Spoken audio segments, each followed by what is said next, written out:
All right, guys, welcome back to the Stormwater Creek podcast. We're joined this week by Jake Norman, who is a fisheries biologist. Um, Jake, introduce Yes. yourself. Yeah. What's your story, man? Where are you from, and how'd Uh, you end up in well, I'm Texas? sure. Yeah. I consider myself, I guess, a transplant for lack of better words, because I was not born in Texas, didn't grow up here. I like to say I got here as fast as I can now because I love this state. But I grew up in Illinois in a small town just across the river from St. Louis, Missouri. So I kind of claimed both. I had family over there. Spent my life there. Went to school initially at the University of Missouri. I got my bachelor's degree in fisheries and wildlife there, and then moved on to Southern Illinois University. Got a master's degree down there. And as I was finishing my master's, essentially I started putting out a shotgun blasted application really across the country, and came across one out of Tyler, Texas, with the Texas Parks and Wildlife Department. And I honestly didn't even know what to expect at that point because that seemed like too much of a not right away dream job, but just a job I would have absolutely loved to pursue, and I wouldn't have expected to have ended up there. And lo and behold, I came down, interviewed, they offered me a job, and I think 2 weeks later I loaded up everything that I could in my Toyota Camry at the time. I was down here as an employee of the state of Texas 2 weeks later in 2013, and like I said, I'm a lifer here now. Wow. So you like the winters better here than you do in Illinois, I'm sure. Yes, I mean, honestly, it's gotten so bad that I get cold down here in the winter now. My first year here, my coworkers thought I was crazy because I'd be outside in shorts and sandals in January in 40-degree weather. Oh. And now it's No. I'm standing outside right now and I'm a little bit chilly. Yeah, exactly. So I've And definitely acclimated. the 70s will get you, man. You got to watch out. You get hypothermia quick. Yeah, exactly. It's dangerous. So what made you want to like get into fisheries, and kind of being a fish biologist, and what was it about that made you kind of walk down that path in life? Sure. I essentially grew up as a kid. Just fishing was always my obsession. I probably drove my parents nuts at the time. Luckily, they were very much an outdoors family. We took lots of family trips, fishing and everything else. So, but at the same time, I was just overly obsessed with it, and I was also probably one of those rare kids that in high school I said I knew exactly what I wanted to do, and I, Stuck strangely to enough, it, huh? I had a small, just straight away from it, maybe like as a sophomore in high school, where I said I was going to be a dentist. And luckily, I A straightened myself dentist, out huh? quickly, and I realized that certainly wasn't for me. And I right away, again, all through high school, I knew I was going to go to school. Honestly, at that time, even probably knew I would get a master's degree and wanted to be a fish biologist. And I was just fortunate enough that all those steps happened in the perfect order and landed me in a great spot. Well, that's cool. So what's your So, favorite yeah, fish? I've favorite fish. It depends on what day of the week, honestly, that you ask me that. I think day in day out, especially being a Texan now, it's hard to not say largemouth bass. I was also many years before I moved to Texas, I was some of those people that would come down and fish Lake Fork every year for the out-of-staters and spend a week down here, and really got me addicted on fishing in Texas.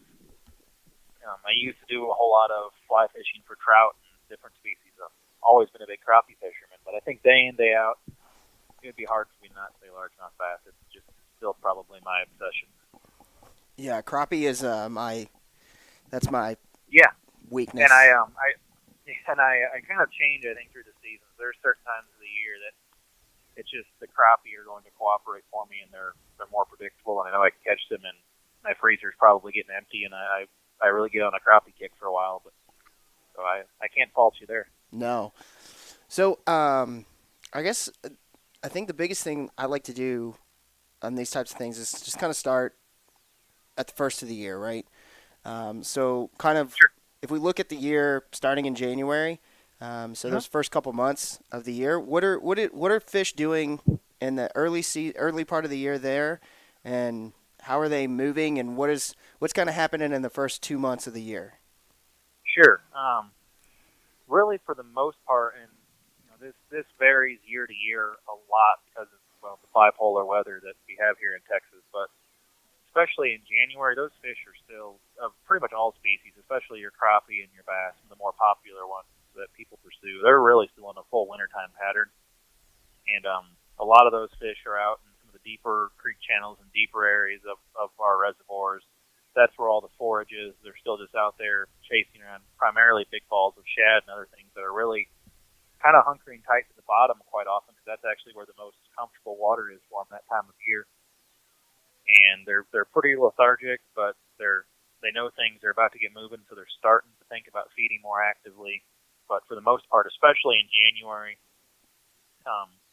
it really depends on the weather. But sometimes even in February, especially this year, February, a lot of our sport fish were still in a full-time winter pattern, and still depending on the reservoir, sitting out on main lake stuff, ledges, creek channels, and 20, 30 plus feet of water. And then really you start getting the water when you get it consistently coming up above, I'd say 53, 55 degrees. It really starts triggering things a lot, and the fish make a quick transition into more of a pre-spawn type of pattern, and they really start moving. They get more feeding on the brain. They're starting to think about they'll be going through their spawning cycles, and so they start moving up, depending on the lake, either on main lake points or following those creek channels back into some of the more protected pockets. They might locate themselves on timber more, but they're moving out of essentially their home they've been in for the last 2 or 3 months. They're in the true cold winter. I say cold blue Yeah, here, exactly. the winter time for Texas. So I've always wanted to know why. What is it about a point that makes a fish like sends a fish there? Right. What is it about Sure. that? Why do they choose that location? Why a point? Sure. One of the biggest reasons is it's a change in the bottom, and that does a lot of things. A lot of times, especially if you have good wind action, it creates pretty much a pinch point, because the bait fish and everything else are going to get blown around a little bit more in the wind, and it's a place almost like pushing them up against the wall. It pins them down, so it makes it a really easy spot to kind of concentrate the bait, and it's an easier area for any of the crappie or bass or any of the other sport fish to more effectively target a meal, because they're kind of, again, more concentrated and pinned down against something. If it's just a flat lake bed, those fish, the bait fish, the shad, can keep moving around. They stay scattered out more, and it's a lot harder for them. But this keeps them in a place the bass can kind of sit there and wait, knowing that the bait's going to eventually come to them, and it's going to be a lot easier way for them to acquire a meal. So that's one of the biggest reasons. It's just that a pinch point, essentially, or a place they really it's just pinned against practically a wall, because wherever it came from the regular lake bed, it makes it anywhere from a gradual or to a really abrupt change. And at times you can see it, even a point that just comes up a half a foot or a foot difference can really make a big difference and attract the fish. So, okay. So it's really not just it's the point just being the fact that that's just a shallower change, Just like you said. change in geography. Yeah, change in geography. Change in topography, change in depth. Topography. Absolutely. And it's just That's a smarter word. That's a way smarter word. Yep. So I'm trying to think of a good way to relate it to something we'd see on a day-to-day basis, but essentially it's just it makes sense. Like that's where all the groceries end up, for lack of a better word. So it's an easy place to go acquire food without really having to just really struggle to get it. So in a like fishing point of view, when you come up on like a point like that, is there a good way to position your bait or boat, or like how to drag it across? And truthfully, that varies a lot on time of the season, and the bait you're even fishing, and then especially with all the electronics that we have nowadays that allow us to really scan over a point before we even fish it, it really makes things maybe more frustrating at times, but truthfully a lot easier for fishermen, because you can go over and graph over that point with your boat and essentially know what's below you. You can know if there's even fish below you, if it's worth your time fishing. And you can also kind of tell how those fish are located on that structure, if they're set up in a feeding mode, if they're suspended off the bottom some, if they're really even worth your time, and that can tell you a lot on what bait you're going to fish, how you're going to present it. More often than not, I find myself I like to position myself up on top of the point with the boat and throwing out into deeper water, especially if those fish are on the bottom. It's just as you're bringing a bait back to you and it's coming from deeper to shallower water, your bait stays in contact with the bottom a lot better, so you just know what's going on down there a lot better, and you keep your bait in the strike zone if the fish are pinned to the bottom. Other times you might see fish are suspended up off the bottom, and you're going to have to throw either, again, if you want to bring the bait up from shallow water to deep so you can bring your bait up off the bottom more and reach those suspended fish. It really just depends, and it depends by season. More often than not, when it's still really, really cold out in January, and we haven't really even felt like spring's along the way, fish tend to pin a lot tighter to the bottom. But when we get those warming trends, they really start to come up in the water column and suspend a lot more. And I've seen fish, and I've caught fish that may be out over 25, 30 feet of water, but they're actually only 4 to 5 feet down in the water column, essentially up catching the sun, just warming themselves. How far does the sun typically, and I mean, obviously this is a question that probably varies from body of water to body of water, but how deep does the sun typically penetrate into the water? Yeah, and you hit it pretty right there, that it really does. It varies on what the turbidity level is in the water. You know, turbidity just being the sediment, what makes the water more or less clear, and it varies drastically. We've got some bodies of water that are so turbid that you probably are not getting light penetration past a few feet, and then we have some when you can physically see the bottom in 20 feet of water. I can guarantee that the light is going well beyond that. And to give you an exact number, or how well it penetrates or in a clear body or not, honestly, I unfortunately don't have a good one, but it really anywhere from a few feet to 30 to 40 at times. So is there a way that somebody would be able to look up and see kind of the turbidity of the water? Like as far as the scouting of the water, or is there something else that contributes to that you can look at? Are you talking about like just like available information to the public? Like yeah, exactly. So if I'm going to go hunt Lake Fork, right? If I'm sitting in Dallas, right, and I'm an hour away from it, obviously without going on to forums and looking at that, but is there some other means of way for me to find out kind of what the clarity of that water is? Truthfully, there's not, unfortunately, and that wouldn't be a bad thing to offer to people. It's not something that we don't have that type of instantaneous data. Sure. That's constantly published, and I don't think many of the controlling authorities that actually own the water and monitor a lot of the water themselves have similar things. Now, you can get instantaneous water levels and a few different statistics and data around that, but the actual, in terms of water clarity, the turbidity, you kind of hinted there at forums and things of that nature, and more often than not, that's almost, in today's era, that's almost the best way to find out. Yeah, it's going to be a lot faster. Forum. Somebody else is asking that question, or you can try and find out and ask the question yourself and hope to get a legitimate response. So we kind of talked about the early part of the season. So, those first probably 2 to 3 months of the year, the first quarter of the year are going to be kind of that same situation. Yeah, I mean, I wouldn't go as far as say the first 3 months. Okay. The first January almost for sure, and I've even seen some crazy years when it's really warm that honestly by the end of January we have fish spawning. But more often than not, January. So what is really triggering that spawn? Is it the temperature of the water? Is it? It's a couple of things. Water temperature is obviously a big one. Length of day is another really big one that some people overlook or don't want to acknowledge or just don't even understand or realize. But as daylight, the length of day increases, that causes a natural trigger in fish as well to start developing their eggs more, to start thinking about spawning. So you really see that again, especially as we get into February and especially March, obviously. There's just the length of day is drastically increasing all the way up and in through June. But so outside of water temperatures consistently warming up, length of day is another really, really big factor that contributes to when they'll come up and spawn. Okay. So where are we at right now? Where are we at right now in the spawn? Yeah.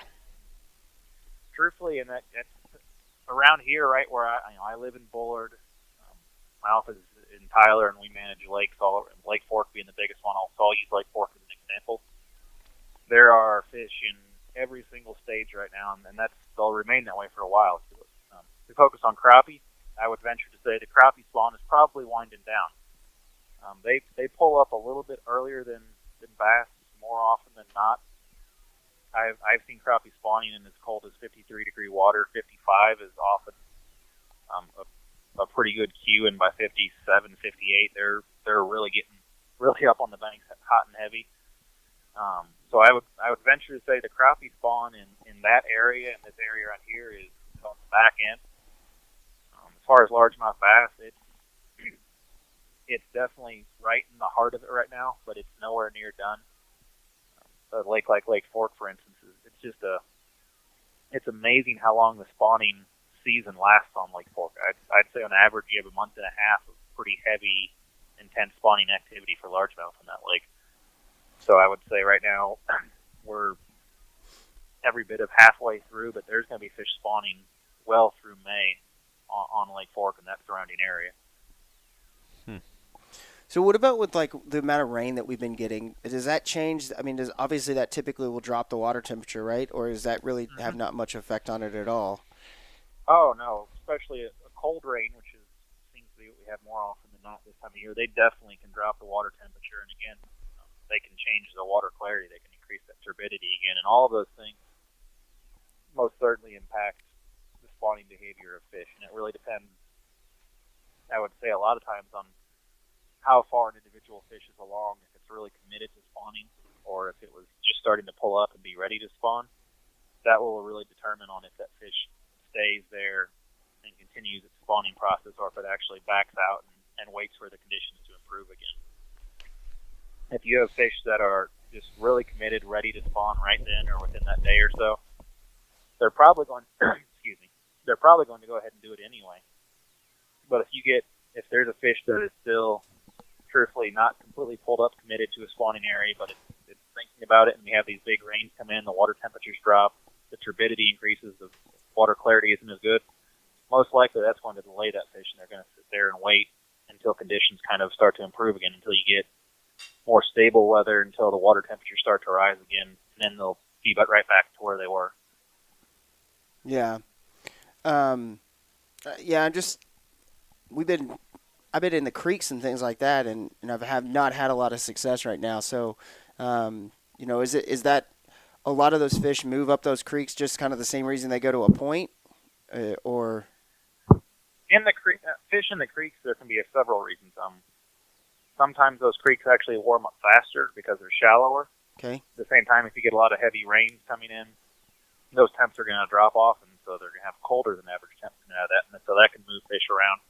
And just even the flow of the creek itself can often trigger fish or attract fish.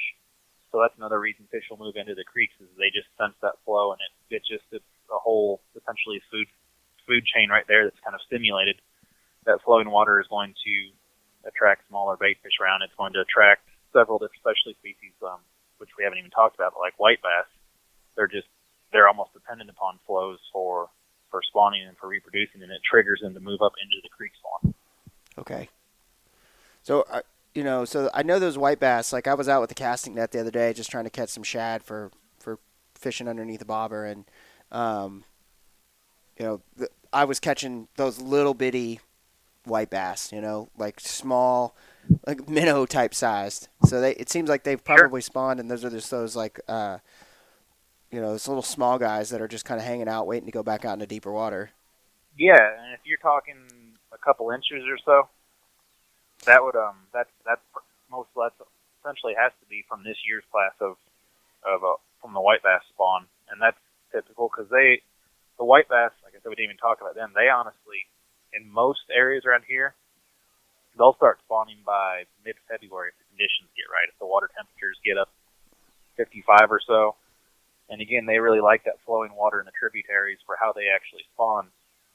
So if you get warming water and some flowing creeks, you can see a good white bass spawn in even late January, mid-February especially. So if you're seeing a lot of them that size, that's definitely from probably a month or so ago at this point. Yeah. So we've kind of talked about the first 2 months of the year. So let's talk about kind of the next phase of the year when they're kind of going after it. So that's pretty much the spawn. I'm guessing, Sure. during that time of the year? Yeah, and March is one of those that a lot of years you're going to see a lot of spawning activity start. Again, we can have more cold fronts that can really slow things down. But by March especially, I would expect most fish to at least have broken out of their true winter patterns, and they're going to be up. If they're not in a true spawning pattern, it's going to be at least they're going to be in a pre-spawn where they're up in those migration routes close to where they're going to pull up and spawn, and they're usually much shallower water. 8 to 15 feet is just a rough target zone, I would say, but they're moving up, and they're really, really putting the feed bag on then, for lack of better words. They know they're about to go into a crazy, strenuous ritual in spawning, and they're trying to feed up for it as much as they can. So when you find fish, when I say staged, a lot of times they're grouped up. When you can find them, you can catch a lot of fish very quickly, and that's because they're so hungry, they're so aggressive then, that you can really just wear them out, and it's impressive when you do find them. It can stress you out because you can go hours and hours and hours and locate nothing because they're in specific locations in those staging areas, those secondary points, shallower creek channels. But when you do find them, excuse me, my throat's acting up here. Sorry, guys. Oh, you're good. You have to keep lubricated like we do with beers. It helps. Yeah. Yep. Some of that talking oil. Mm-hmm. So, but it really, when you do find them in those staging areas, they're just so much easier to target. And again, because they know they're feeding so aggressively, and it's just, to me, it's one of the best times of the year to catch above average sized fish. Between the fact that they're feeding aggressively and they've also developed so much of that egg mass, they're probably at their heaviest weight to the absolute year, and they're in fairly predictable areas, and areas that once you locate, you can usually duplicate that in other parts of the lake that are similar. So as far as that goes, so let's say that I've got my hot spot on a particular lake, right? It doesn't matter which one. Mm-hmm. So I wear them out this year, right? Kind of the same time of year. Let's say it's March, 1st of March. Next year I go back out there. What is the likelihood that those fish are kind of in that same spot? Or is it really...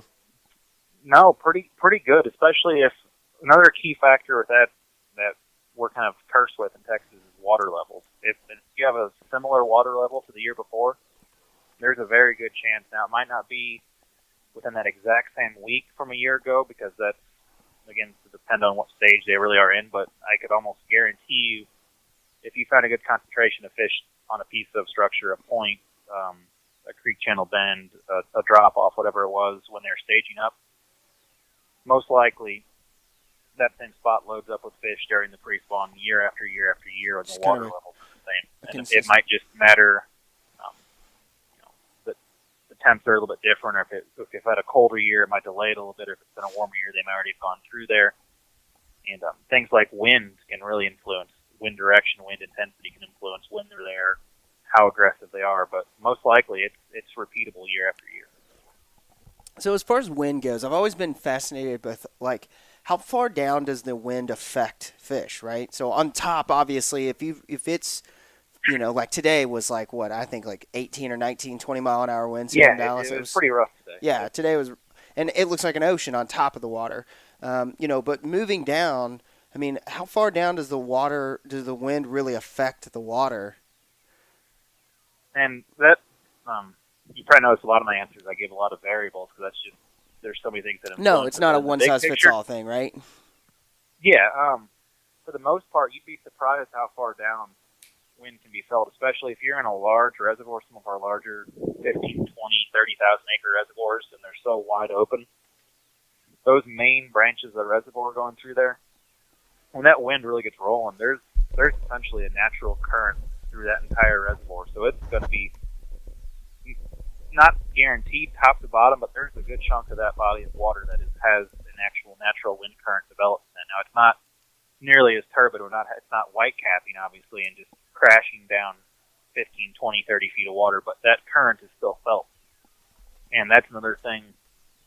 Different times of the year, it really even changes fish position on a given piece of structure or their mood. But even then, wind plays a big key even at deeper water. So as far as like looking at a point, do you want to try to get to the opposite side? Are those bait fish going to try to get to the opposite side of that point where there's less wind, or the land's kind of blocking it a little bit more? Is that a good place to go target? A lot of times where the wind is crashing in on it, it might be more challenging in terms of casting, fishing, boat position, everything. But the roughest part of where the wind's coming in is often a lot of times where that spot on that point is going to be, because that's just where everything is getting washed in.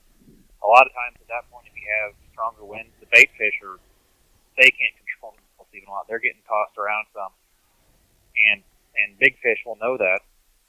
Most predators, most sport fish, they can there and actually take advantage of that and prey on those fish as they're coming in. Now, that's not to say there's not some sitting off back on the more slack water, more protected sides of it. But those more aggressive fish are actually likely going to be where the wind's really crashing in on that point. Yeah. So, I guess to kind of advance through the year here, we've got,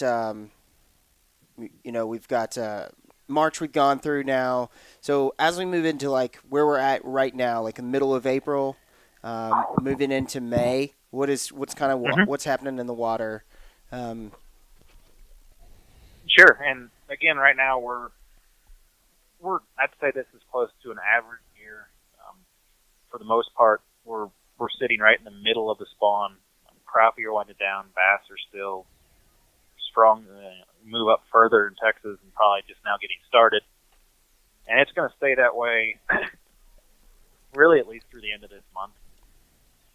The primary thought, I think, for any angler on the water right now should be these fish are either spawning, just finished up, or just getting ready to, but they're shallow. And their spawning is still the main influence of that fish's everyday life. And that's going to start to change as more fish finish spawning and they get into that post-spawn stage. It's going to cause them to scatter again a little bit. But a lot of those fish when they finish up are going to come right back to where they were in those pre-spawn areas and sit there again and feed back up and recoup from what they just went through. So if I'm going out to the lake this weekend, to chase, we'll just kind of run down the list of popular species here in Texas. Yeah. If I'm going to go chase a largemouth bass this weekend,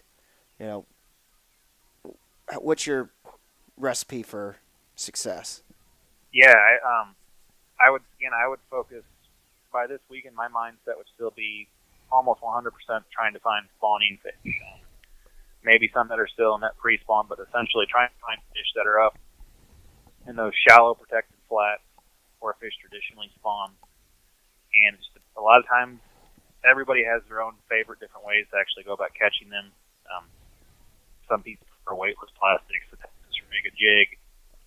Top waters, believe it or not, can actually be very effective at times. But I would be, depending on what your preference is, if you like to blind cast the spawning area, that's a great way to go about it. If you like to actually physically see the fish and sight fish, there's nothing more exciting at times. But I would be thinking 5 feet of water or less, shallow protected flat, and trying to find those spawning fish. And even the ones that have finished spawning, a lot of them are probably going to still be pretty close to those areas for another week or so before they start to move out. So, absolutely, looking for those types of areas, and again, fishing how you enjoy to fish. Top water is going to get more and more prevalent, more and more of a thing that's a consistent bite for more anglers from here on out through June at this point. So that's another very fun way, but primarily I'm thinking spawning fish right now. So for topwater, because I love topwater. Topwater is one of my favorite ways to fish. It's hard not to, for sure. But everyone always tells me like first thing in the morning and the last part of the day is the only time you really should throw topwater. How true is that? I think that's more of an old adage, truthfully, especially this time of year. I like to hear. It depends on the day, especially if we have a cloudy day. Topwater can be thrown all day long and be effective.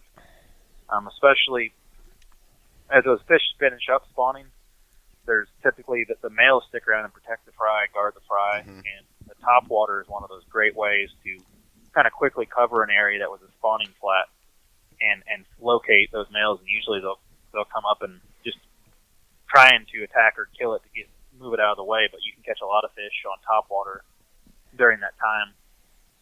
And again, you can cover quite a bit of water like that. So by all means, definitely not first in the morning and last thing in the day type of deal. And even there's certain times this time of year, even if it's bright sun out, just because those fish are still shallow and they're aggressive for one reason or the other, either because they're hungry, because they're either still trying to fatten up to spawn, or they just did, they need to feed again, or they're aggressive, more of a territorial thing, and they're trying to protect their nest, protect their fry.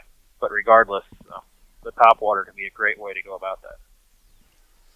What's the as far as different types of top water baits, is there is there a really big difference, or is it really just what's the difference there? Does it really matter what you're using, or is it a reaction strike? I think is what he's asking, exactly. or is there because you see a lot of these little frogs and whatever, they're all white on the bottom, so they mostly see that. So is it an aggression or reaction strike, or does it matter? It can vary by the day. A lot of it can vary on just honestly personal confidence. Now there are some situations if you're in a heavy vegetated area or a lot of thick heavy cover, something like a frog is going to be a lot better option, simply because it's a lot more weedless. You can fish on a lot heavier tackle, and if you do get a good fish in there, you're able to actually get it out. You don't have to worry about hanging up, just working your bait through there. And then vice versa, if I'm fishing just like a big flat, slow tapering point, I like something like a Zara spook or something you walk the dog with. It just can really kind of draw fish up from below you, and something that can really get some crazy good strikes. And again, you can cover that whole point pretty quickly with that. If I'm just going down a shoreline that has some timber, some grass mixed in, something like a buzzbait to me works great, because you can fish that down that shoreline quickly, get the fish's attention. So it really depends on the type of cover you're fishing and then your personal preference. So we've talked about largemouth. We're still kind of in this April-May time frame, kind of where we're at right now in the year. What are crappie doing, and where would you go locate? Where would you, if you were headed out the lake this weekend, where would you go try to chase crappie at? Mm-hmm. I would venture to say, again, you could probably find some crappie still up spawning. So if you have people that love to find them when you can catch them one after the other up shallow spawning, it doesn't hurt to look for that. But I would venture to say if that doesn't work out for you, start looking back. I'd look at brush piles again pretty quickly, and that depends on the lake. There may be, if there's a lot of boathouses and things of that nature that have brush or just a lot of standing pillars around them, they'll start getting under those. But I prefer, personally, to just go right back out to brush piles close to those spawning areas and start looking 15, 18 feet of water again, and they'll probably start grouping back up on those pretty quickly. And to me, that's probably my favorite way to catch crappie, is once they get back out on brush piles. Absolutely. What about it? What's the, you hear people talk about like sinking their own brush piles. Is that an okay thing to do, or is that a no-no? Oh, by and large, it's okay. Now, there's one thing we always tell people to at least check with the given controlling authority for that body of water to make sure they don't have any regulations or restrictions against it. Most of the time, especially if it's just natural brush, there are no issues with it whatsoever, and it provides great additional habitat for the fish. Yeah. And most of the times, natural brush doesn't last very long. It's going to break down after a few years and not really be an issue anyway. So if a Christmas tree, for instance. Yeah, you hear a lot of guys sinking Christmas trees by their boat docks and stuff, right? Christmas trees are incredibly popular for making brush piles with. They're readily available. They're cheap to free most of the time. They're easy to deploy, and they're very effective. The only downfall of a Christmas tree is that they do break down pretty quickly. What's pretty quickly? Yeah. I would say you lose the real good productivity of a brush pile. It's just Christmas trees. Within 2 to 3 years, it's really starting to decline. Wow, that is pretty quick. It's for the I say they're easy to deploy, but there is still a a good amount of work that goes into, depending on how you're weighting them down, hauling them out there, sinking them. Within 2 to 3 years, if you really want to keep it as optimal performance, you probably have to go back out there and freshen it back up. What would you be using? What would your recommendation for a brush pile be? Well, truthfully, as natural. From a park and them. wildlife standpoint, and truthfully, we do a lot more artificial structures now because we realize they can provide the same benefits. They still get that same paraphyte and that algae forming on them that attracts the small bait fish that attracts everything else, but they don't break down. They last essentially once you put one there, it's in that system for as long as it doesn't get dislodged or moved or hauled around. So a lot of the artificial structures nowadays are really offering that great benefit of once you put it there, it continues to have that same productivity for year after year after year. And that's not to say that all the different brush types work great still. And truthfully, I'll put out Christmas trees. Bamboo is another great one. It's just because it's cheaper, it's easier to acquire. There's not as much assembly required. But if I was just to pick my absolute best, it's some of these artificial structures now. So when you go look into like placing that, do you have anywhere where like do you pre-plan, like you were saying earlier, 8 to 15 foot of water where you're locating them now? Mm-hmm. Do you plan for the time of year that you're gonna fish them to put your brush pile? Yeah, and it definitely helps to do that. And one thing to take into consideration is the lake that you're at. It's nice to know where the thermocline sets up, because if you go out and you put a brush pile in 30 feet of water and it comes up to 25 feet of water, and then the thermocline sets up in 18 feet, you've essentially, for the most part, eliminated the step. Thermocline real fast. Where your water temperature change. Yeah, the thermocline is essentially a really sharp gradient that sets up in the water column where the temperature gradient changes so drastically that it's almost like a physical barrier. So it happens usually once we get into really warm summertime temps, and it goes very drastically from the surface temp as it goes down. Then you hit a very, very thick, sharp contrast where the temperature drops off drastically, and it forms such a thick, like I said, almost barrier that for one, oxygen levels below that drop off drastically. So it's how one do of you those find crazy that? things. Yeah. Again, I mentioned our modern day electronics nowadays. They're so good. Truthfully, in the summertime, you can see it on most over-the-counter fish finders. Because we're running dragonflies. We're running. We got a couple dragonflies in our arsenal with side scan. Okay. I'm still self-admittedly real bad at reading a fish finder. Terrible. Like I can find a brush pile. Even with their badass technology, I can see the structure of the bottom. But past that, it's like, cool, let's fish here. Sure. And you said side scan, actually, to find a thermocline, the best way to do that is with traditional, what I call 2D sonar, just the old school, just the cone sonar that produces the multicolors and the arches for fish. Mm-hmm. It'll really show up the best with that. So you'll just idling over an area, you'll see, depending on where the thermocline is and what color palette, whatever colors you select. But you'll have you'll see a wall at somewhere through the water column on your screen. That makes a lot more sense. Yeah, I mean, it's once you see it, yeah, it's very, very easy to spot, and literally for the most part, you'll see just that wall anywhere from 15 to 25 feet, again, depending on the reservoir and the location on the reservoir. And it's just from that depth down is just more of a solid color, and you'll see fish of all sizes, bait fish, everything kind of sitting right at and above that, because again the oxygen level starts to deplete below that from that just dense barrier. So it really pops on sonar very well. Noted. Like these units have both, I believe. I'm 99% sure. They do. So. Yeah, you can just. I used to run split screen because I thought it looked cool, but I didn't really know what I was doing. Looking cool is half of it. Absolutely, just like hunting. Yeah, you got to fit the part, I suppose. Mm-hmm. Absolutely. Okay, so we've covered bass, we've covered crappie. White bass, pretty much in the creeks, right? Mm-hmm. What about catfish? Sure. Catfish Cattle are when feed. they actually spawn a little bit later.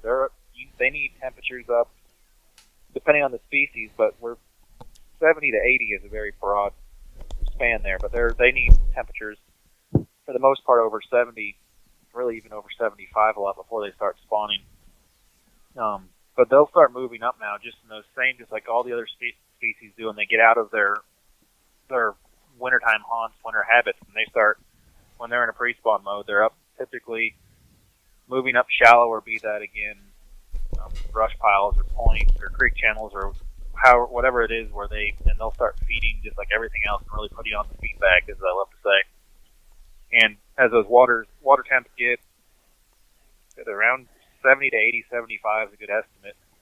Most species, especially our blues and flatheads and channels for the most part too, are looking for some type of cavity, actually, like an underwater hole, an underwater dome that they actually pull up inside and they spawn in those. So Crazy.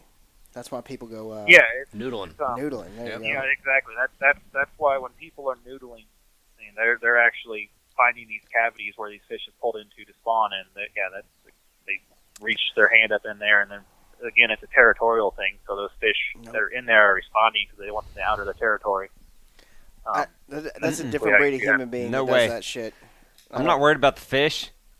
Not real big fan of just sticking my arm in holes in the hole? water. Yeah. Mm-mm. No, I can't fault you for that.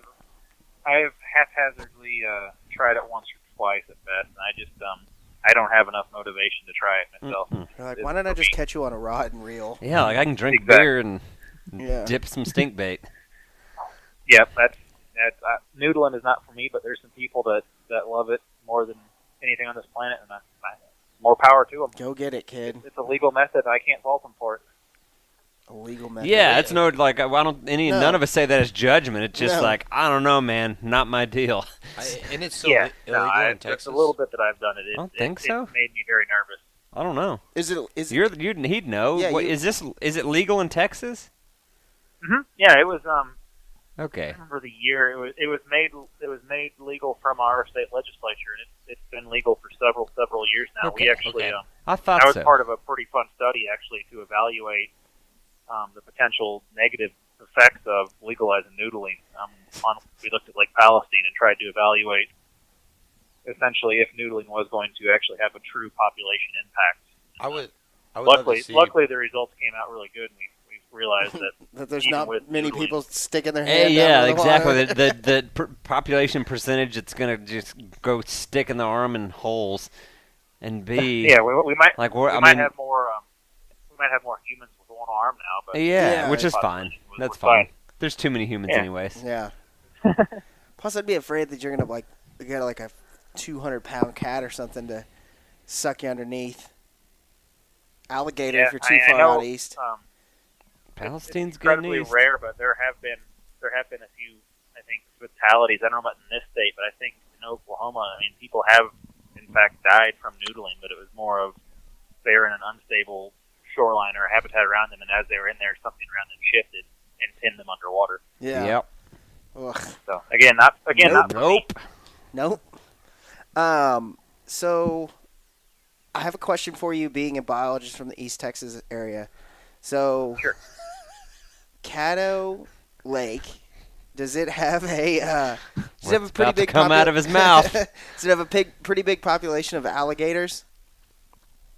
From my understanding, Caddo has a pretty substantial Shit. number of alligators. Now, I'm not a wildlife biologist, and I also Caddo is a body of water that I manage, and sadly I've never even been on Caddo, but None of us have, I don't believe. I have been on Caddo. You have? Yeah, a couple times.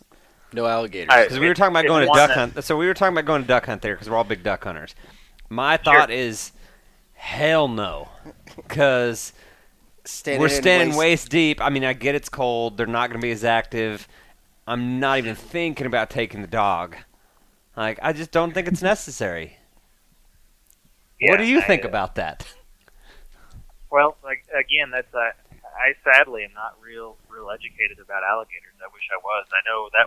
Oh no, we're not talking like you don't have. We're not talking science. You don't have to be a scientist right now. You don't even have to be a wildlife biologist. We're just talking like in or out, bro. In or out.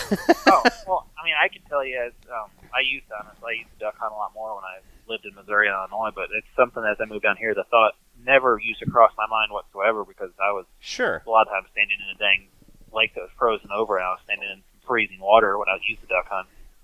So it definitely, when I came down here, it was like, that's honestly something I've never really thought about being concerned about before. And yeah, so it's certainly now it's like, yeah, maybe I should, at least have it in the back of my mind that, especially that early part of the season, if it's warm out, that up here around the Metroplex, it's not a second thought in our mind, but getting out east and a little further south. Yeah.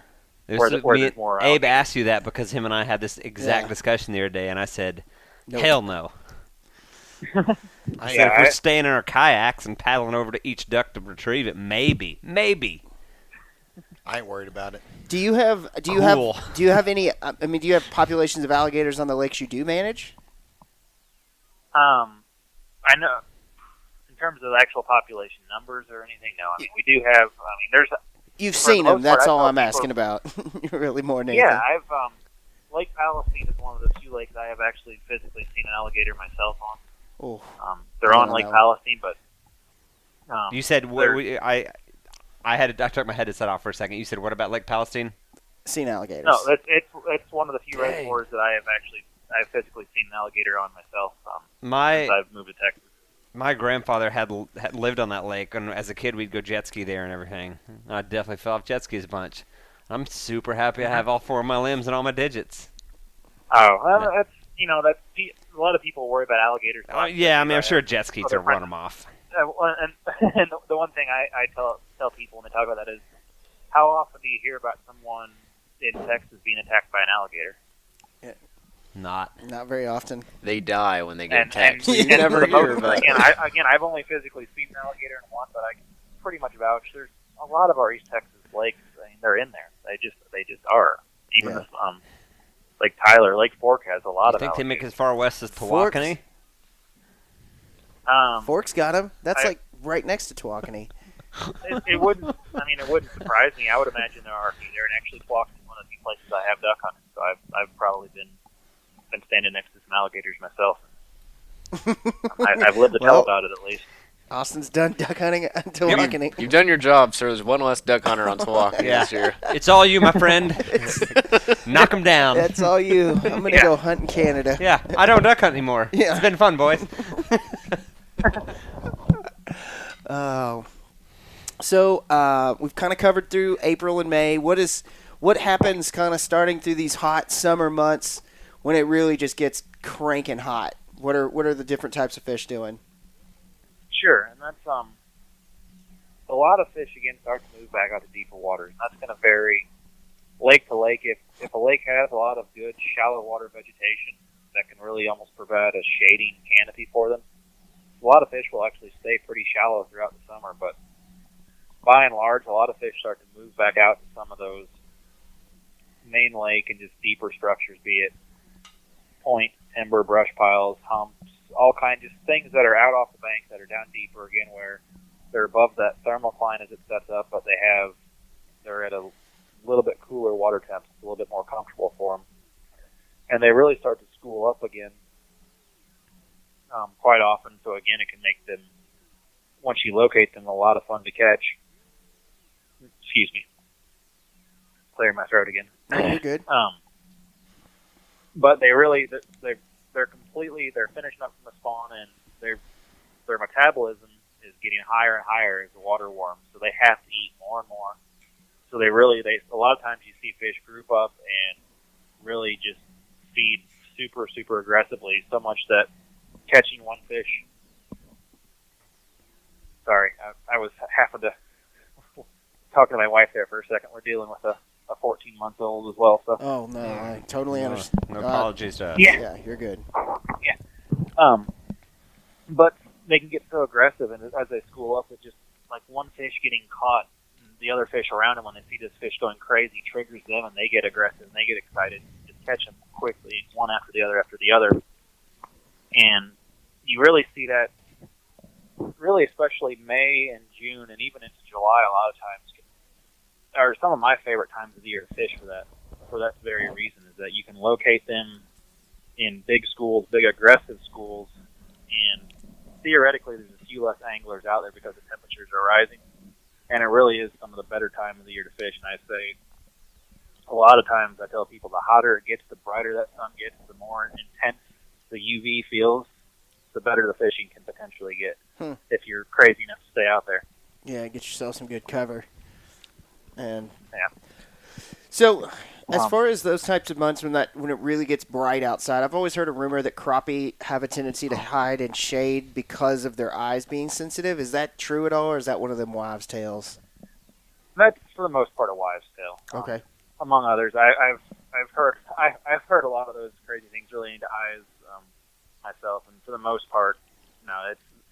If they're relating to shade, it's simply because a lot of times it's either the water temperature is a little bit cooler, or even just that shade provides essentially a little bit more of a natural hide for them. So if they're trying to if they're in a feeding mode and they're not wanting to work as hard, that shady spot they might blend in with a little bit more.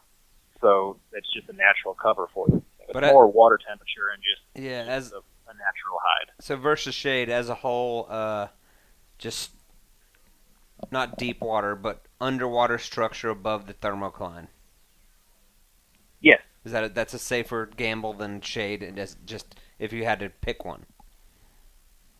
Oh, say that one more time. I'm sorry. So we were talking about shade specifically, and I feel like we watched or talked to someone recently who was talking about punching through like leaf mats with tungsten weights or something, just because they might be sitting under them. But so if you had to pick between like a large floating leaf mat for shade, or on your fish finder you've got drop off with some structure right above the thermocline, you'd absolutely go toward that structure above the thermocline, correct? And that's just a personal preference, though, truthfully. And that it's not science. There's going to be that's going to vary lake to lake. Again, I talked about if you have a lake that has good shallow vegetation still, like you're talking about those mats and punching. Yeah, there's going to be fish up there, and that's 100% still a great method. There's some guys that say punching is their favorite way to catch fish. Like do those lily pads. So and if stuff you like have that, if you have that vegetation, you have those mats, and have that shading canopy effect. Absolutely, there's going to be a good concentration, a good population of fish still shallow up underneath the shade of those mats. That's just so as a personal preference. It's my addiction to find them out deep on a graph and catch them that way. But biologically, if you have that shallow vegetation that's thick enough to produce a mat and produce a good shading canopy, there's going to be fish shallow even in August. Noted. It's a good thing. The one species of fish that we've kind of gotten into our like hot button, we want to chase them bad, is carp. And so, what's your take on carp and species of fish like that? Drum, those types of fish. Sure. I wish I could tell you more about them. It's funny because actually the other biologist in my office is obsessed with carp fishing, and he is a carp fishing aficionado, for lack of a better word, and it's his passion. I have the little bit I've done it has been essentially a long time ago targeting carp that were near marinas that got fed carp food a lot. So I am not a carp fishing expert. I can tell you the guys that love it. Like for instance, Evan, who is the other biologist at my office, he was talking about that the peak window, again, is right before when they are spawning up shallow to really catch true giant carp, and he was saying that's probably dwindling down now. Yeah. And that he still fishes for them year long, but that's when the he gets monsters really come excited. out. What's that? So that's when the monsters come out. Yeah, and I think then just like all others, they're more susceptible, they're more predictable. But they're rutting. That's his time. I mean, I hear people call carp the freshwater bonefish, and I mean the ones that I have caught, I could agree with that. I had a friend that used to actually target them fly fishing a lot.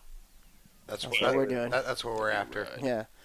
Yeah, On the and fly. this was back in Missouri, and it was a really cool deal where he actually lived in a small house, and his deck overhung the water, and carp would cruise up and down right there, and he could actually cast the carp cruising up in the shallows with a fly rod from his deck. And he said, yeah, it's almost like a bonefish when you hook up with them. Yeah, they run pretty hard. So, while we're on the subject of carp, and since you say you're not really that much of an expert, as a biologist in general, like, I've heard both sides of the story of, carp are invasive species. They spawn very, they multiply in numbers really fast. And I've had fishermen tell me, if you catch a carp, throw it up on the bank, let it die, get it out of the water, this, that, and the other. As a biologist here in Texas, I know we used to keep them in our ponds to keep the pond clear. Sure. What do you and think that's a about distinction that? of different. Sure. And well, the ones you're referencing there for putting in like private ponds and everything, that's actually a grass carp. Yep, grass carp. Those are the ones that you actually have to get permits for to stock, and people use them in their private ponds to control Sterilized. vegetation. Yeah, they're actually a triploid species, so they're not capable of reproducing 99% of the time. Whereas most of the carp that you see in our public reservoirs and the ones that people target a lot, those are actually a common carp, a completely different species, different. They're just a completely different animal, for lack of a better word. Mm-hmm. But those are the ones a lot of people still complain about, and they see them when they're up spawning. Really, they get really aggressive and they're thrashing all over, and they muddy up the water. And people worry about them compromising the spawning and then the recruitment success of other species they care about. And for the big picture, it's not an issue. They're common carp have been in our reservoirs for a while, and they haven't caused the real impacts that people think. That they can increase turbidity in areas, because they really do. When they're feeding, can root up along the bottoms in areas, and locally they can increase turbidity for a few days. But honestly, like I've had a beef against carp for a long time, but there's not something I can truthfully say. Yeah. There's not something that they truthfully are impacting reservoir. It's not like a zebra mussel, huh? Species. No, they're really not. At least at this time, they don't have that drastic negative effect. Fortunately. So what about and fish they provide a good fishing opportunity for a lot of people. Yeah, absolutely. I've seen some monsters get caught. I have on a Ray great Hubbard. story about that. Yeah. Me and a buddy, we went to this little neighborhood pond in Fort Worth. Random afternoon. We had a couple hours. We were just gonna, try to hook on some bass. Jordan, it was Wes and I. Mm-hmm. And we were standing out there flinging out various bass baits. And this dude rolls in with so much debris and this pole that looked like he was going like surf deep, casting? yeah, surf casting or possibly deep sea fishing. And he gets it and runs his, walks in front of us and runs his line along the bank and is doing all this shit. And then has this big electronic strike indicator set up. And the dude's wearing tennis shoes and sweatpants. He just went and spent $200 at Walmart and is just out here being an idiot. And so we're standing there just self-admitted, just let's watch this moron. Talking shit. Yeah, let's see what happens. 15 minutes later, he's yanking on this rod and reeling, and we kind of reel and start watching. It's he has a real fish.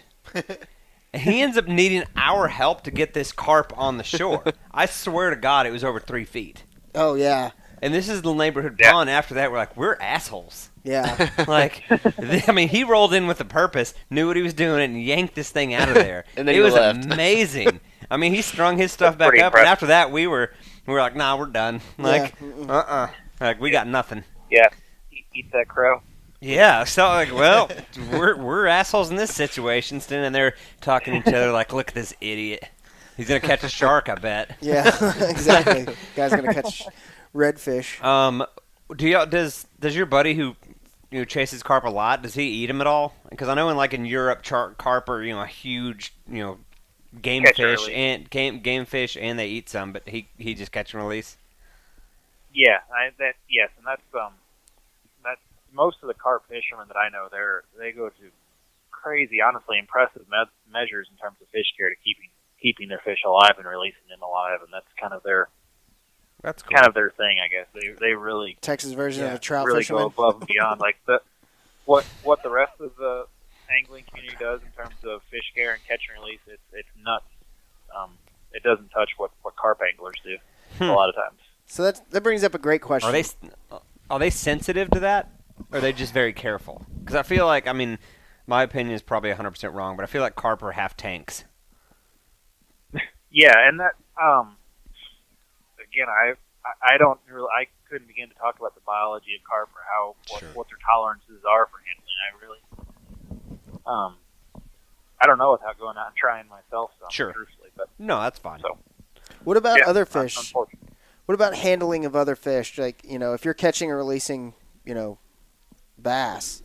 Yeah. What's kind of some stuff that you can do there to make sure that they're not floating back up and 20 minutes later? And we really, I think, I say we as just a whole, like the just angling community and the science community really has made drastic improvements in fish care over the last 10 or so years, and we've really learned a lot more of what it takes.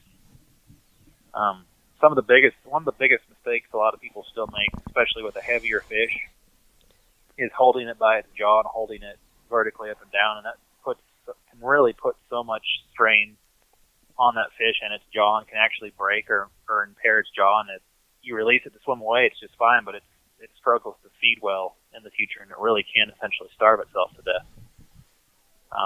So that's one big thing. A lot of people don't realize just how letting a fish roll around in your carpet or the bottom of the boat, how much that can cause short-term effects. We get here's a perfect example, and I'm sure it'll start happening pretty soon again this year. We start getting phone calls mid-May and June about people catching fish, and they look all beat up like they have sores on them. They have all these red spots. What's wrong? Should we eat them? Is it safe? Is the fishery unhealthy? And a whole lot of times, some of that's just from their natural stress from spawning and different things, but a lot of times, a lot of those marks are from people letting those fish roll around on their carpet, and it's just, on top of that, they are just stressed from spawning, and they remove a bunch of their protective slime coating, and those fish are stressed or immunocompromised, and it's just a bacterial infection from exactly that. And you see it. You see a lot of fish in early summer with that, and it's most likely a lot of those fish are fish that were caught before and let roll around, and their slime coat's removed, and it can. Usually it's a short-term problem. It's more of an eyesore than anything. It's not an actual threat to the fish, but still, it shows you how sensitive some of those things that fish actually can be, and how some things people talk about handling them with 2 wet hands and don't let them roll around on the floor. There actually is some truth to that. Yeah. What about things like the type of net you're using? Is that a even nets, and it's the same thing. Nets have came a long ways from the old mesh and twine and knotted net system that, again, are a lot more harsh and harmful to the fish, and mostly removing their slime coat. And that same principle as a boat carpet there. The new nets that are more rubberized and no knots in between, they're just a lot easier on the fish, and they definitely are a lot better for them. Absolutely. I mean, that's the thing that to me is like, just like you said, those nets, like what I had growing up versus like something like what we use now. It's nice, like silicone or rubber ones. Exactly. Yeah, so nice. Mm-hmm. I saw one that somebody had made taken an old tennis racket and put a new net in the bottom, made a net out of that. What? Yeah. That makes sense, I guess. Yeah, Or you just buy a net. Repurpose. I like DIY, but at a point it's DIY. Why? He's been writing that one for 2 Me? Yeah. That's a. Oh. So, what is your take as a biologist on cormorants? Because as duck hunters, we hate those damn things. But oh yeah. I mean, They eat a shitload of fish too. What's your 2 cents on a cormorant? Sure. And we hear complaints about cormorants and how they're affecting the fish populations all the time. But my opinion for the most part, they can definitely decimate a population. We see it in some of our small city ponds, things that we stock. They can actually come in right after we stock either like trout or catfish and essentially wipe them out. But by and large in our reservoirs, what those fish or what the cormorants are most likely feeding on more are the shad and the different prey baits that we have in this. They're not going to be chasing down bass and crappie very often, or at least to a level that's going to be impactful to that population. But so they won't hit like they are fingerlings, and they won't. I mean, I guess predator, other bass are going to. They can some. It's just for the most when we have the largest abundance of cormorants here is through the wintertime, and there's nothing that is recently spawned in. But most, so we have cormorants here year round, but when we have a lot of fingerlings in the water, we have a much smaller population of cormorants for the most part. That makes sense compared to what people see in the wintertime. And again, I'm not saying that it's not a potential issue, and there are some concerns, but by and large, most of what those fish are feeding on are bait fish, are shad and other species like that. And for the most part, we don't have reservoirs that are limited in prey. That's not one of the problems that we have. And even more so, there's regulations and so many things in place that are set in place from the federal government, from the U.S. Fish and Wildlife, et cetera, that regardless that we're essentially our hands are tied. And I know we actually that's hence why we ask. We see hundreds of thousands of them. Oh my God! It's only minor exaggeration while we're duck hunting. It's like, how are these protected? There's so many. Yep, and it is very ridiculous the number that does seem to show up here in the wintertime. But by and large, in terms of them in our public reservoirs, in terms of them directly impacting, say, our sport fish, there's not a giant threat of that right now, from what that we see. As far as just the types of prey, like the shad, I mean, what types of fish? What types of I guess what is it? Prey fish, if you will. I guess maybe bait fish. Bait fish. There you go. Bait fish is the word I was looking for. What kind of bait fish are in most of our reservoirs?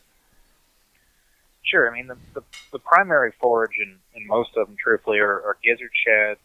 A lot of our reservoirs have threadfin shad, and then just a different suite of sunfish. Bluegill is clearly the most abundant of those, but long ear sunfish, red ear, a bunch of other, just depending on the reservoir, what type of sunfish they have. But those are the three primary ones right there: gizzard shad, threadfin shad, and sunfish. There's a whole other one, crawfish. They're a different prey base, but crawfish are very important at times as well. Yeah. What are the different like frogs and things like that? Frogs and crawfish. When you mean other prey baits, things like that, right? Yeah. Like I said, crawfish is one of the bigger ones there now. Frogs are a good food item to a lot of larger predators, but it's not something that frogs aren't going to completely support a sport fish population. They're just they're like a slice of cheesecake after a big meal. They're not something you eat consistently. What about what's with this I feel like obsession that seems to have come out of nowhere over the last couple of years with like these big swim baits with that are rats or ducks. I mean, what is the deal with those? I mean, why is that just obviously a novelty thing, or fish absolutely going over after bigger things like that as well? I mean, there's definitely a large bass will definitely eat especially a baby duck or a large rat or something. It's insane what a big bass is actually capable of eating. So that's some of those products are marketed to catch anglers, truthfully, but yeah, they certainly do catch fish. They are a legitimate bait, I guess, because bass do eat those. Wow. So, speaking of baits and stuff like that,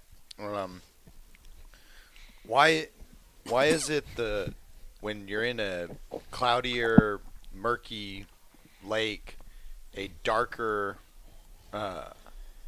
bait is better than a lighter bait? Is what I've always been told. Is that? Yeah, because like my jam is black and blue. Oh yeah, black and blue is one of those that works almost everywhere. But to your question, the big reason is just contrast. It shows up better in the water. If you have turbid, brown, muddier colored water, those darker blacks and darker colors simply have a better contrast against there. A lighter color actually just blends in a lot more with that more brownish colored water than your dark colors do. So dark is just more visible. Yeah, I'm a big fan of black and purple. Yeah, same. 6 1, half dozen another. Black, purple. It's pretty much that. I've learned over the years. I try and keep things so much more simple than I think I used to. But in general, your black and blues, your black and purple, something of that nature. I think that's an angler preference, but those colors work great in muddier, more turbid waters, or just in general. It seems to be a better color choice in the wintertime when the water's colder. And then just your more clear water, as water warms up, you go to more of those the more natural colors, the more bright, vibrant colors. So, like in Clearwater, where do we go? The Brazos? Yeah, the Brazos down there where it's Yep. clear. Like we were hitting on chartreuse, because I guess at a little at depth the refraction it looks more white. Is that correct? Mm-hmm. And So- then along with that, it depends on the species you're fishing for, because there are some like a smallmouth, and I've never got to chase Guadalupe bass or any of those, but smallmouth, for instance, there's something about chartreuse that seemingly always kind of triggers them. So even in really clear water, chartreuse isn't a bad color, but a lot of times in clear water, I like to go with your really, really natural colors to make it really look like something that actually exists in that system. Yeah. Sure. Do we have a lot of smallmouth But bass here in Texas? Say that again? Do we have a lot of smallmouth here in Texas? Certain locations do. There's some of the lakes around DFW, and I think down through Waco, we still actually stock smallmouth bass and have some pretty good smallmouth fisheries now. Like Lake Texoma has a pretty impressive smallmouth fishery as well. And then I think some of our rivers and streams, I know the Devil's River has some really nice smallmouth in it as well up above Lake Amistad. So, another species that's probably a bit more native to your homeland, or you probably fish more up there, which is pike. So the chain pickerels at like Dangerfield, are those? What's the story on those guys? How are they doing? Honestly, that's a species we really don't target or sample for, but we have those in a whole lot of our East Texas reservoirs as well. If you're just talking about the pickerel. Yep. Mm-hmm. Yeah, That's a pike, right? They're surprisingly, we see them a lot. I've caught actually quite a few here in Lake Tyler, right by my office. But it's not something that we can really manage for, and it's not something that we routinely sample for. So we don't have a lot of information in terms of population abundance or size structure or anything. Is that because they're considered non-native, or just because it's not a priority?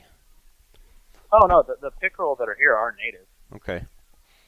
Because they're not the northern pike that you think of from up in Sure. the northern U.S. and Canada. The pickerel that we have here are actually native to these waters, but it's more so they still overall abundance. It's just they're not common enough or abundant enough in many places to really do anything with, for lack of a better word. They're tough to manage for. They're more of a novelty or a unique species to catch in these water systems, but they're not necessarily something that you routinely expect to go out and target. So as far as just like the amount of fish in like a given body of water, do you have like a general idea how many bass are in Lake Fork? Oh, that's a $1 million question right there.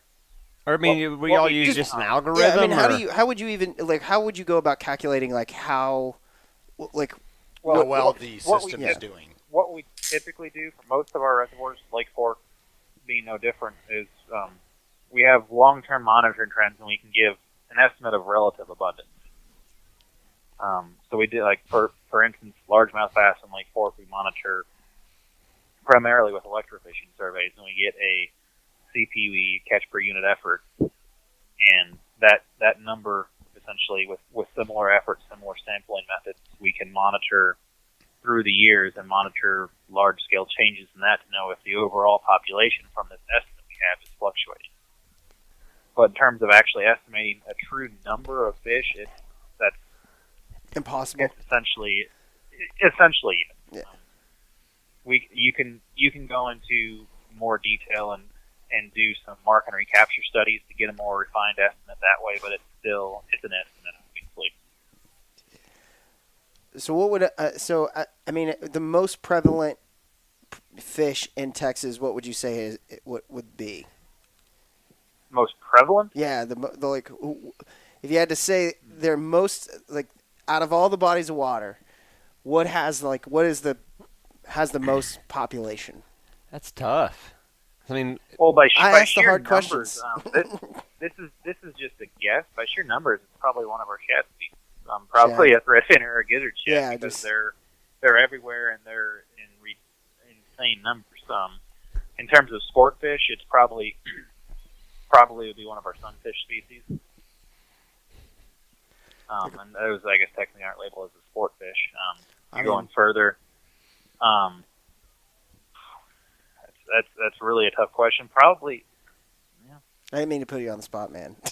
Yeah, no, that's not a problem. It's honestly a good question that I'm sitting here wishing I was at my computer. I could probably look up some estimates right now. But if you were to look at, say, a catfish species or crappie or potentially bass, I wish I had a number to give you to say one of these for sure is the most abundant, but they all kind of probably varies thrive from, in different areas. Exactly. So, for lack of, I don't want to give you the wrong information. No, here. I I'll tell you, appreciate that. unfortunately, I don't know which one is the most abundant of those, but I would say they all have their special little spots, their own little habitats where they are going to thrive more, and they're all pretty much spread equally throughout our state. What is your favorite fish to go after? We in the beginning. You said largemouth, right? I think it's hard for me to not say largemouth bass. It's still just even days when I get to. Do you eat rare your bass? Now more. At times, yeah, I think bass is delicious, and a lot of times our regulations, honestly, those reservoirs with the regulations in place probably need more harvest to actually absolutely help the population really receive its maximum benefit, to really realize what the potential is in that population. And yeah, I've ate my fair share of bass for sure.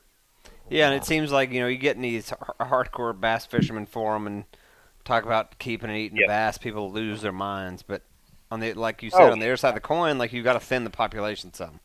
It's like deer. Yeah, you gotta kill some deer. You gotta kill some bass. Yeah, most of our regulations, they're put in place with the theoretical concept of harvest taking place. Sure. Yeah. And truthfully, that harvest isn't realized in most of our reservoirs to what it should be for those regulations to even be effective. So it's very conservative. How they are in place. That makes sense. What's your favorite way to cook a fish? Like a bass. Let's talk about bass yeah, let's specifically. talk about bass.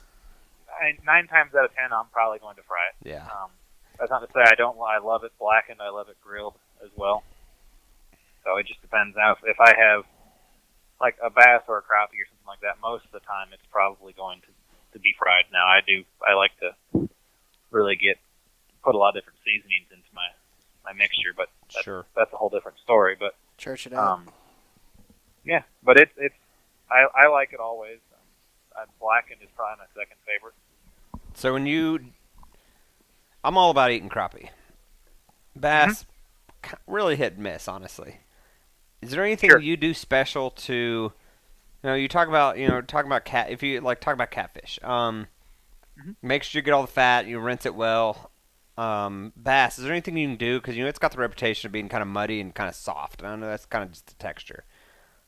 What? Yeah, the texture is always good. I mean, they're by nature, catfish have that kind of just a softer texture. Yeah, I'm talking. People associate that with being undercooked, but it's just it's their texture. Yeah, catfish is kind of understood. I was saying when you cook your bass, because it's got a reputation being muddy and soft. Is there anything you do special to help? Yeah. Truthfully, no. I for the most part, and I don't know if this is, I think some people have called me a Yankee around here for doing this, but I'll usually soak it in milk for a little while in a mixture of milk and egg, and then dip it, whatever it is I'm going to batter it with, and fry it that way. But otherwise, nothing. Cleaning it well, rinsing it off, and cooking it and frying it and enjoying it. No. Gotcha. To me, cornmeal or especially flour? A 14 to 16 inch largemouth. Cornmeal or flour. I do a mixture of cornmeal and some of the other just fish fry batters, and then I throw in another mixture of some cayenne pepper and all. I put a lot of different things into it, but it's more of a cornmeal than flour based. Sure. That makes sense. I feel like we covered it all. Anybody else got any other questions? Going back to that artificial tree you guys were saying, who is is there a vendor for that you can order it from, or that's something you guys have? Hold on, I think Brandon got unplugged. They were doing that. for the artificial habitat. Oh, you here? Yeah. Yeah, who creates that? Is that y'all's thing, or is that a vendor that creates that? There's so many different designs, models, everything now out. There's not one that's either better than the other or one that we use most. A lot of our initial work started with was something that was, I think, originally developed in Georgia, because they're called a Georgia cube, and it consists of PVC and corrugated pipe in this cube design. Since then, though, there are a lot of companies that sell artificial structures. There's Mossback sells a lot. Fish Hiding, I believe. Pond Snake. Actually, Pond Boss is part of it. Mossback. There's 3 or 4 large companies that specialize in making these artificial structures and selling them to the public. Interesting. All right. Yeah, it's nice to hear. But you can certainly make your own. One of the technicians at my office actually designed his own new idea not too long ago with some 50-gallon drums and some a roll of just like hard plastic tubing, and it's a really unique design. It's a very cheap method of making them and very easy to put out then with just putting some pea gravel in it for weight. It makes essentially a very good brush pile that will last forever. Right. Is there a patent coming from from him on that one? Yeah, we call him the T-Hab. His name is Travis, actually, so we coined the T-Hab. So are those brush maybe piles you guys? Patent it. So you said you make a bunch of brush piles on these different lakes. Is there a way for us to get like the locations of those? Do you just to find them yourself? No. For the most part, a lot of the times that we put them out as a state agency, we publish that information either on just our primary website through them. If you go to individual reservoir, it'll have a link to it. Lake Fork, for instance, we put out a bunch, and there is exactly that. There's a link on there to all the different coordinates and locations of all those structures. Awesome. Wow. What is that website? Just any of the lake website. Okay. Yeah, I don't know the complete URL, but it's just within our Parks and Wildlife website and under fishing. And then in this case, if you went to Lake Fork, there will be a section on fishing and the management within there, and it'll give you a link to the habitat. Google it. Good to know. Google it. Google it. Well, anybody else have any other questions? I'm square. Good. Do you have anything that you'd like to say? Yeah, Jake. Anything you want? Any questions you have for us? I don't think so at this time. Maybe I just catching when this airs or when you actually publish or produce this. Finding a way for myself to listen to it and see how many crazy things I said. Yeah. Well, that you have done, as Steve Ranella would say, you've set up a beautiful transition here, because this will be coming out. Well, if you're listening to this, you've already figured out how to listen to it. But for you, Jake, you can find it on iTunes or Google Play Store. You can go to our website, stormwatercreek.com, and listen to it. There's a variety of ways to listen to it. You can also follow us on social media at Stormwater Creek and YouTube. Should have some hunt videos coming up soon. That was a perfect transition. It was a perfect transition. You should be in the You're podcast. invited back. You're in the podcast business. You're better than us. Yeah, absolutely. So, well, But yeah, otherwise, I don't think I have any other questions. I appreciate talking with y'all. yeah, no, I appreciate you. We appreciate your time. Give us a couple hours, and it'll, anything you ever want to go duck hunting around here, we'll take you out for sure on the old Leaky Creek. Who got a brand new casting deck? Might have to do that sometime. I've got a 14-foot John boat that is You don't want to get on it, man. That's all you need. about 8 inches wide. We barely want to get on it. He means well inviting you Yeah. on it, but He is inviting you, but just you don't want to. We'll take you duck hunting, but we'll walk in. Life jacket. Understand. 3. Necessary. You need one on each leg. Yeah. Now she's all right, man. I got my Gatorade bottle to bail the water out, and we fixed that problem. there's a reason why it's called the SS Leaky Creek. Let's just put it that way. Yeah, we all had one of those. I love that boat, though. Messing around with it, it's the best. So, well, we thank everybody for listening. Thanks for listening to the Stormwater Creek podcast. I will say that for you guys down in San Antonio, we're, about a month away from full draw. Yep. May 25th, I believe. And then in Houston, you're going to be June 11th, I believe. No, June. I should know this. I did this last week, Yeah, we didn't I? did this last time. You need to get your shit My facts together. Yeah, so go check out the Texas BHA website, Facebook page, and you'll see the dates on there. But look it up yourself. go check it out if you're in that area. But that's a first full draw film tour that'll be taking place in Houston, which will be kind of cool. I'm sure the movie is badass like it is every single year. And then we're going to have some fun stuff here in Dallas as well coming up in August, I think. So that'll be fun at the greatness of Tailwaters. Mm-hmm. So we may have to get you to come out, Jake. Come see. Have you been to Tailwaters in Dallas? I have not, actually. It's a big fly fishing store here, and it's awesome. Sure. Good people. Good people. Sean's cool. He gives us all of our flies that we need to go tie to catch fish on. So it sounds like we may have somebody new I can bother. Say, how do I catch carp? How do I catch this? How do I catch that? So, well, we thank you so much, Jake, for being on the podcast, and I'm sure we'll have you on again. And if you're in the Dallas area, hit us up, man. We'd love to sit down and have a beer with you and hang out and talk fish again. Sure, that'd be great. Thanks for listening, guys, and make sure you subscribe to the podcast. Follow us on Instagram, on Facebook, as well as give us a rating and a review. So appreciate you guys joining us. Have a good one. Y'all be good. See ya. Bye.